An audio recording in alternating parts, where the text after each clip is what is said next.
Welcome to Astoria Film Festival Presents, our weekly half-hour program featuring our films, filmmakers, events, and the local community. As part of our series on media careers, we're speaking today with Michael Wong, an entertainment lawyer at ESPN. So Michael is a senior legal counsel at ESPN, whose parent company is Disney. Thank you. And I'm really glad to be here. Thanks for having me. Thank you. Are you kidding? You're awesome. So basically, I wanted Michael to talk to you about what he does, what entertainment law is, what things he does on a daily basis, some of the stuff he may be working on. Just to give you an idea, like I've worked with people who did editing, did production, and decided to go into entertainment law. And because they had that editing production background, they had a good basis to go then. And literally like MTV, I was saying this earlier, but if you weren't here, MTV paid for one of my friends to go to law school and then hired her as their legal counsel. So that can be done. And she was a producer. So anyway, Michael, if you can tell us a little bit about kind of what entertainment law deals with, the stuff that you deal with on a regular basis. Sure. Day-to-day basis. So I'm a lawyer at ESPN, meaning that any projects that we do, whether it's a concept that we are coming up with, and then we might engage a production company externally to help with certain aspects, we need to make sure that when we engage people, they're producing things on terms that we agree with. The bulk of the work that we do is, as you can imagine, we love putting games like the NBA, or baseball, or NFL, or soccer, which is a lot of what I do. Tennis, we put those live games and live matches on air. We have a lot of in-house production services. So there will be camera people, there'll be producers, coordinators, who actually go to these sites, film, and then broadcast it on air. The step that goes before that, though, is we don't own the NBA, and we don't own the NFL. They're a separate entity altogether, and we need to come to an agreement with them on, hey, we want to be the home of the NBA for the next 10 years, right? Those rights are incredibly expensive. So just as an example, if you had pulled up the news today on sports and media, you'll see that ESPN just announced we've signed a long-term deal with the NHL, Hockey League. So that, once again, we haven't shown hockey on ESPN for many years because there wasn't that deal. But for the first time in a long time, starting probably next season, you'll be able to watch NHL games on either ESPN Network, our new service called ESPN Plus. Basically everything that ESPN does, whether it's a digital site, social media, on TV, is the result of a legal agreement, right? Shaking hands on, hey, here are the terms upon which we will do business. So that's what I do. And Nina, I'll throw it back to you to ask specific questions, but I hope that gives you a general idea of what I do. Well, I guess digging a little into what you said, like I've been trying to give the breadth and depth of digital departments, if you will, in corporations. Like roughly how many people are working on various digital and broadcasting projects at ESPN. But my goal, and I think I'm correct, I mean, I'm judging from the places I've worked at, but is to say there's tons of jobs, So like, for example, the MTV digital department is like 300 people. So, what's the ESPN digital department like? It's a very good question. We have roughly, I think, 5,000 something employees in Bristol, Connecticut, which is our headquarters. I would say the bulk of those, something probably like 2,000, is in like some sort of video production. There will be additional employees who do things to service that, right? We have a stats department that calculates all the times that somebody has made a certain play or scored this many points, right?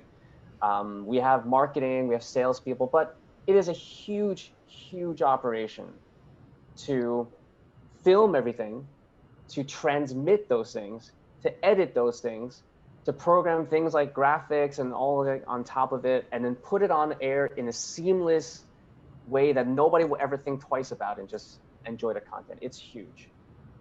And how is like the turnaround time for all of that, getting that done? Like, is that anything that ever goes into contracts? Like, how is that specified, or is that something that people just know? You know what I mean? Like within ESPN. I guess it's very um, case specific to each job. But I think it's very common for people who are working in production to be on the road or in a pandemic, just sort of at your station. And we do live sports. So unlike a lot of like pre-filmed content where you have a lot of time to edit, we need to do it live, and it needs to almost happen instantaneously because people are like, hey, I don't want to hear from my friend that somebody scored a goal. I want to know, I want to watch Right. it in real time. So people spend long hours. So we have a program called, I think it's still called ESPN Next, but it's basically an entry level accelerated program. People who are fresh out of college, probably, um, they're in the program, they work in production, and they might probably rotate through different sports and different teams. And it's a very, people feel like it's almost an extension of college because that group ends up working really closely together. And they tell stories like, I spent 15 hours, right, working sort of the night shift, making sure that things are turned around on time. People will Yep. be saying, I was on the road with the NFL crew, right, making sure that all these games are filmed and kind of packaged properly. It's a very involved process. I think everybody who I've talked to who've gone through that experience say, look, it was beautiful. I learned so much. There are so many little technical tips and tricks that they learn throughout that process. And Hmm. I'll also tell you the truth that most people who go through that then look to transition out of it. I don't think that's a life that people want to Yeah. live for. Unless you like drink heavily, I can't imagine sustaining that lifestyle for long. Yeah, they don't want to do it for 30 years. I think it makes sense for them to do it for, say, 3 or 4 years, really learn their craft, right? And then, people go on to do all sorts of things. They might get into a more senior role where they manage other people who do it. I'm sure a lot of people will go and do different kinds of media and different content at different places. And what's your like? What has been one of the cases you've worked on where it, I don't know, things have stuck out? Anything interesting that you're like, what was the most interesting thing you've worked on? I guess in your 6 years there. So I'll go on a sort of production side. My favorite league is the NBA. Um, not a particular big NFL, or I almost never watch baseball, maybe the World Series, but I'm a huge NBA fan. And I had the kind of the fortune of working on the NBA when they went to Disney World to play in what we call the bubble. So during the pandemic, they were halfway through the NBA season and they really needed to finish it. We're talking billions of dollars in kind of money that would have been lost if they didn't finish. Think about the sponsorships, right? People prepay to have their brands on certain courts. We paid billions of dollars, maybe not billions for just that section, but we paid a lot of money for the right to carry those games. So if the NBA suddenly says, it's the pandemic, why don't we just see you next year, right? Then we would say, well, okay, that's fine, but give us our money back. So the NBA had a huge interest and a reason to want to finish that out. So they went to Disney World, but as you can imagine, the NBA isn't typically played in Disney World. So we went through a pretty long negotiation where we said, okay, how do we do our production in Disney World, right? There is a place called ESPN Wide World of Sports. It's this sports complex with stadiums and practice courts, and it's next to Disney resorts also, right? So the hotels are kind of like where you would go for if you were in Disney World for vacation. But we talked like forever on things like, okay, how many hotels do we need? The production staff would stay here. We would need to maintain safe distances between everybody so that people can operate safely. There would be testing involved, right? We would limit the numbers of reporters who would normally be on site. You would produce the games, and then we would send the game to a certain channel. So it was extremely elaborate, and but it was also almost poetically beautiful in that we, the NBA, and certain vendors kind of work together to really figure out this problem.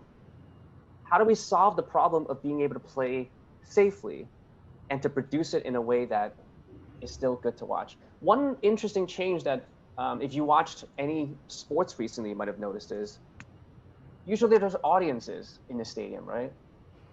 Nobody wants to see people playing a really compelling game and it's like an empty stadium with like nobody and creepy, right? So everybody got together, all the content people that, you know, some of you may be in the next, you know, say 7, 8 years, right?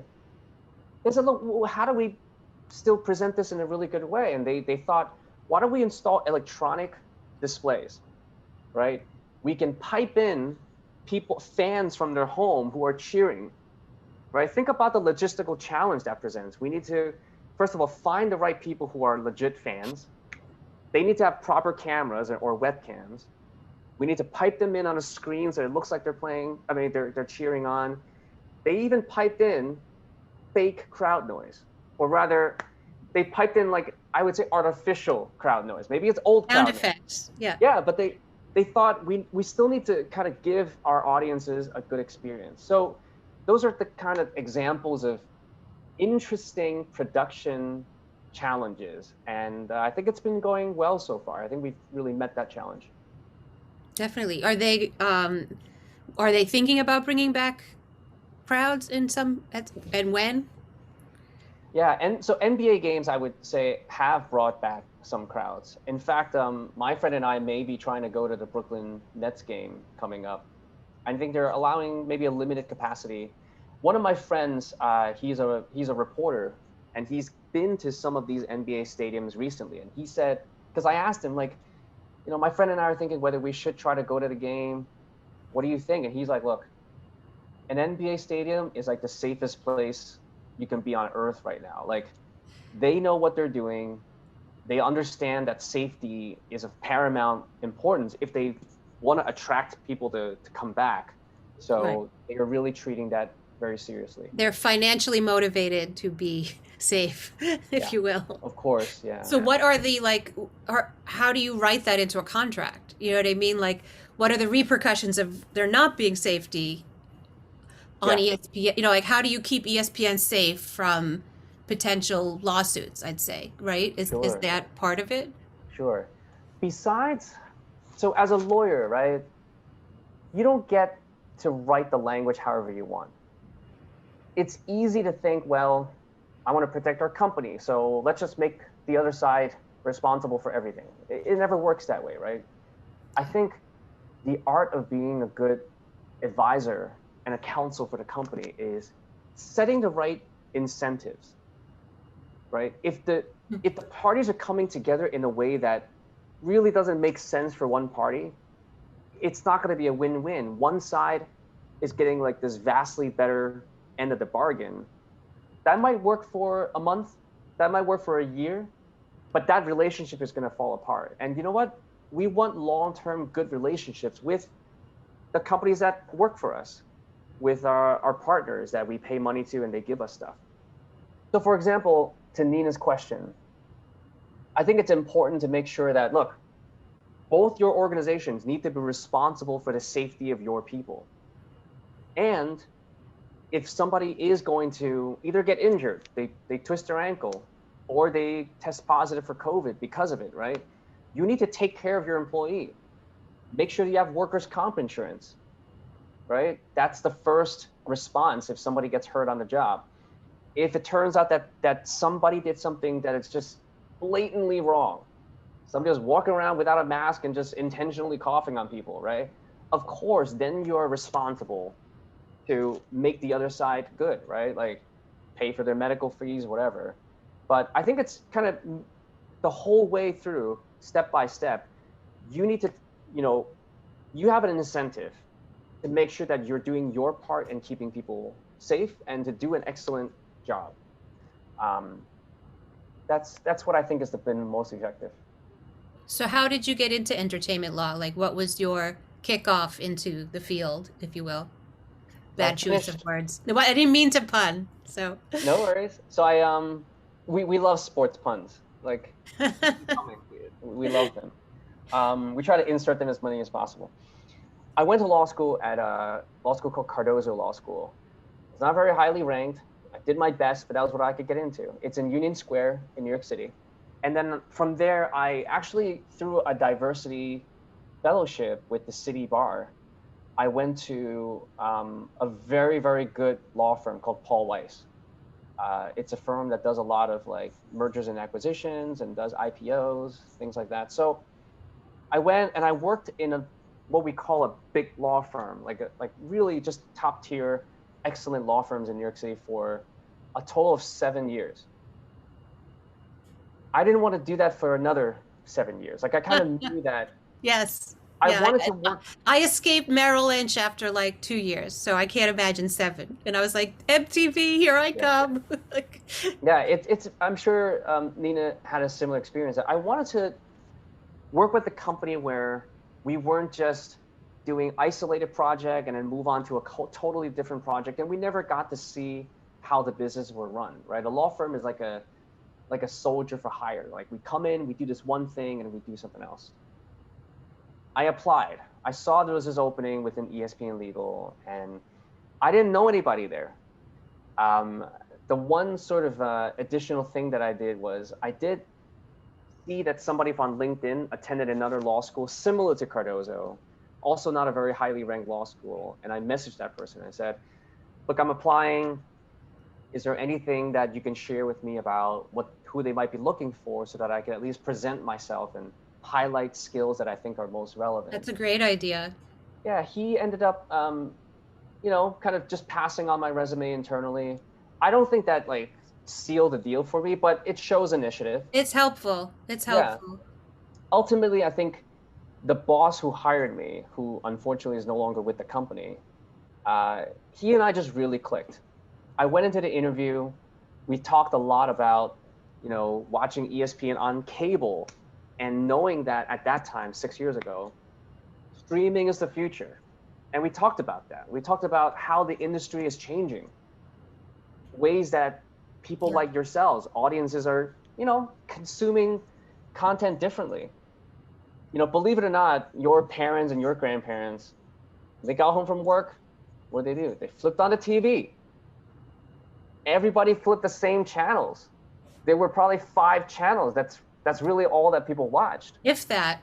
Yeah. If you were lucky. If you were in a major city, there were 5. Otherwise, there were like 2. And today, totally different story. At any moment on any given day, you could be watching a gazillion different things. So we talked about that and we clicked over, how we see the media world. So he took a chance on me and said, even though you were doing these finance deals, doing IPOs and mergers, right? Nothing, I work with like energy companies or medical companies, right? Nothing to do with media. But he said, a lot of the skills that you have, I think you could transfer it. And we clicked on a media kind of understanding. So he took a chance on me.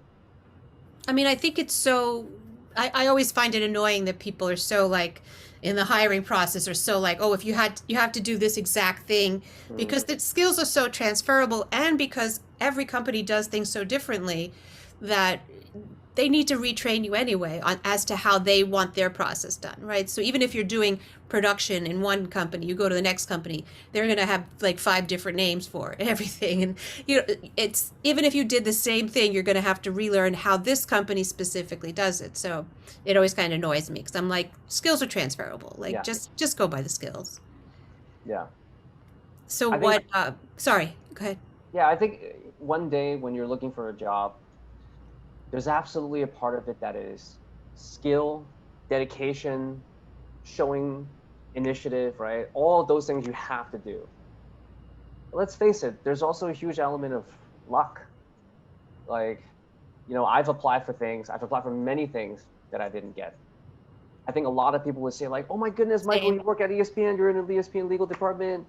Like a lot of people would say I have a dream job, and like it is a very good job. But there's a lot of things that I didn't get. And I think when you do look for a job, you're going to hit some walls and some disappointments, and keep your head high, keep learning and keep working, because it's just a numbers game. Like, you just got to keep going at it until you hit something right. Yeah, you just have to. You only need one, right? You only need one job to choose you. So, but you just have to keep going till you find that one. That's really it. Yeah. And I love your idea about LinkedIn contacting somebody in the company where you were looking to go. Um, I recently saw an article about that where the guy was saying, like, look for the person on LinkedIn who's hiring for that position, and then, either follow them or friend them and figure out kind of what they're talking about at the moment so that when you go in, you talk about that as well. So, It's so funny that there are a lot of people messaging people on LinkedIn now. So my wife works she works as a data scientist. And recently, data science is really hot. Like, yep. a lot of people want to be a data scientist. So recently, her team had an opening. And she said within 1 week, like, I don't know, like 12 people messaged. And she's like, I can't deal with all these. I have work to do. I can't deal with all these people saying, hey, I saw you have an opening. Yes. And you know what? Not everybody will react, in the same way to that. So in the example that Nina gave, one hiring manager might say, oh, Nikhil, I'm so glad that you reached out. I think you're taking great initiative, and I'm going to look upon that favorably and give you a chance. There might be somebody else who says, well, actually, no, I didn't like you reaching out to me. I want Right. you to leave me alone. And because you messaged me, I'm not going to take you. You know what? Forget it, right? Like, you can't please everybody. And sometimes you do things with the best of intention and it falls flat. And, we're lucky that we live in a society where you can kind of dust yourself off, move on, because you can't please everybody. So from that, what are your top 3 interviewing job getting tips, if you will, if you have Right. it? That's a good question. I mean, look, I'm not in the same boat as all of you, but look, I intend to need career skills. This is probably not the last job that I'll have, right? Whether it's internal or external. The top tip, and many of you may have already heard this, you have to tell a story. Telling stories is so important. And maybe it's because I worked at Disney now that I recognize the value of storytelling. You can say 50 things about what skills that you have. You can tell somebody that I'm very detail oriented, and you can tell somebody that I have a really great artistic eye. Saying that in 3 different ways is not as effective as you saying, I worked on a project where we focused on, interesting murals that were in my neighborhood. So we went, my friend and I, we had a camera, and over the course of a week, we filmed. And we noticed that the blues and the reds that were in that mural were particularly beautiful. We recorded it, we spent time editing it, and we posted it on our social account. And I was so happy when we got our 50 views, and it's been doing well really after that. That story, we're human beings. The people interviewing you, they remember stories better, right? So when you tell a compelling story, and that story that I've just totally made up because I didn't do that, right, has elements that you want to tell them about. But rather than sort of saying it in kind of basic ways that it's hard for people to know, if you can think of 3 stories going into any interview, and people ask you, you can look online for like, hey, what questions are people going to ask on an interview? They're going to ask you things like, oh, tell me a situation where you had a problem and you needed to solve it and how you went about it, right? Guess what? You're going to tell that same story about the mural, because I bet that in doing that project, you had to overcome difficulties, right? So before you go in an interview, what I always do is I think of, probably 3 like stories in my mind or things that I did or had to overcome that were hard and interesting, right? And I go in, and whatever people ask of me, I know that I'm going to pick, you know what? That moment is what kind of really helps illustrate this point. And then you tell that story, and you tell it in a really compelling way. That's my number 1 tip. I Yeah, mean, no, that's brilliant. like, Of course, you have to prepare. You have to research the company. If people say, hey, why do you want to work for the Walt Disney Company? You should be able to give them a reason why. And you should be aware of what Disney has done recently. Like what kind of interesting news has happened for Disney within the last month, right? You shouldn't be caught flat-footed and say, because I like the movies, right? That's not a bad answer, but it shows that maybe you weren't quite interested enough to find out what was happening recently. So, 2. I'm only giving 2 tips. Well, there are questions. So yeah, that's wonderful. Yeah. Any questions for Michael?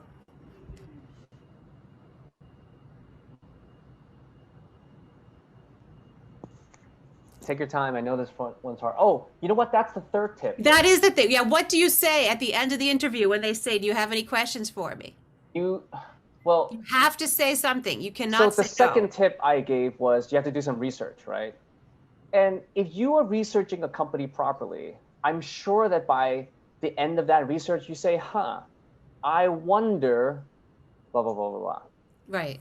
You have, when someone asks you, do you have any questions? You have to have some questions. You do. And yeah, if you don't, it's awful. It's not because it's a homework assignment. It's because if you're genuinely interested in working somewhere, you're going to be curious. And you know what? People love curiosity. They love to tell you about themselves, right? They love that you want to ask them. Yeah. So that's always a good question at the end is kind of, what's a typical day like at the company for you? And then that person gets to talk about themselves. Then you get to therapy them, and then that's always worked in my favor. And be specific with the questions. Like, if you were interviewing at ESPN, you might say, hey, I just saw that ESPN announced they signed a deal with the NHL to put hockey on the air. What are you most excited about in having hockey show up alongside your other content now? What do you think that's going to do for ESPN?